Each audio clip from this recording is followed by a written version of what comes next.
Hello friends, આજે આપણે બનાવીશું વડાપાવની સ્પેશિયલ લસણની ડ્રાય ચટણી।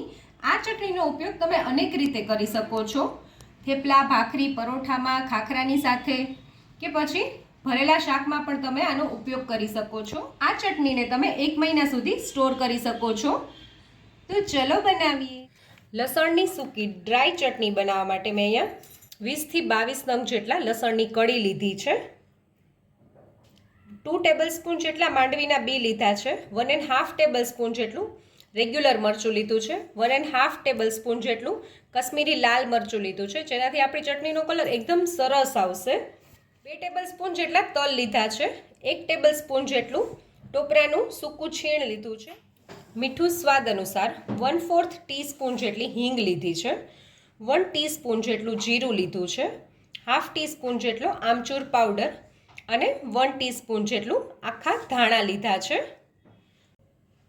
અને હવે આપણે ચટણી બનાવી લઈએ। સૌથી પહેલાં આપણે 1 ટેબલસ્પૂન જેટલું તેલ લેશું। હવે આપણું તેલ થોડું ગરમ થઈ ગયું છે। આપણે એમાં લસણની કળી એડ કરશું અને ગેસની ફ્લેમ આપણે મીડિયમ જ રાખવાની છે।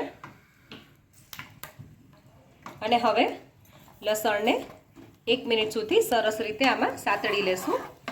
આપણે આ ચટણીમાં ખૂબ જ ઓછા તેલનો ઉપયોગ કરવાનો છે। 1 મિનિટ જેવું થઈ ગયું છે। હવે આપણે આ સમયે માંડવીના બી આમાં એડ કરી દઈશું અને એને પણ સરસ રીતે આમાં સાતળી લેશું।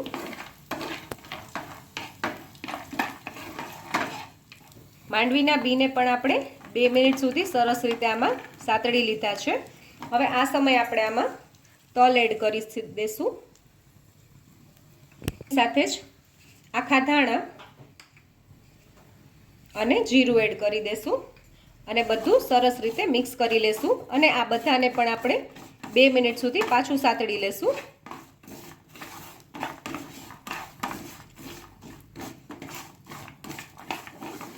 બે મિનિટ જેવો સમય થઈ ગયો છે। હવે આપણે આમાં સૂકા ટોપરાના છીણને આમાં એડ કરી દેશું। આ ચટણીનો ઉપયોગ તમે ભરેલા શાકમાં બી કરી શકો છો। 1 થી 2 ચમચી એડ કરીને તમે આને વડાપાઉંમાં પણ ખાઈ શકો છો, ખાખરા સાથે કે ભાખરી સાથે પણ ખાઈ શકો છો અને ટ્રાવેલિંગમાં પણ તમે આને લઈ જઈ શકો છો। અને હવે આપણે ટોપરાના છીણને પણ 1 મિનિટ સુધી આવી જ રીતે સાતળી લેશું।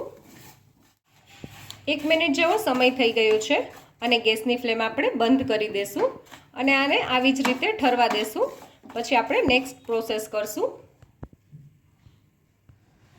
આપણું બધું મિશ્રણ સરસ રીતે ઠરી ગયું છે 10 જ મિનિટમાં। હવે આપણે આને મિક્સર જારમાં લઈ લઈએ।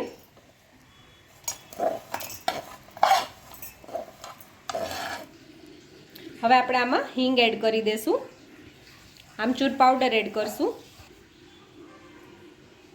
કશ્મીરી લાલ મરચું, રેગ્યુલર મરચું અને મીઠું એડ કરશું અને હવે બધું ગ્રાઇન્ડ કરી દેશું। હવે આપણી ચટણી સરસ રીતે તમે જોઈ શકો છો ગ્રાઇન્ડ થઈ ગઈ છે અને હવે આપણે આને કાઢી લઈએ। તો તૈયાર છે આપણા વડાપાવની સ્પેશિયલ લસણની ડ્રાય ચટણી।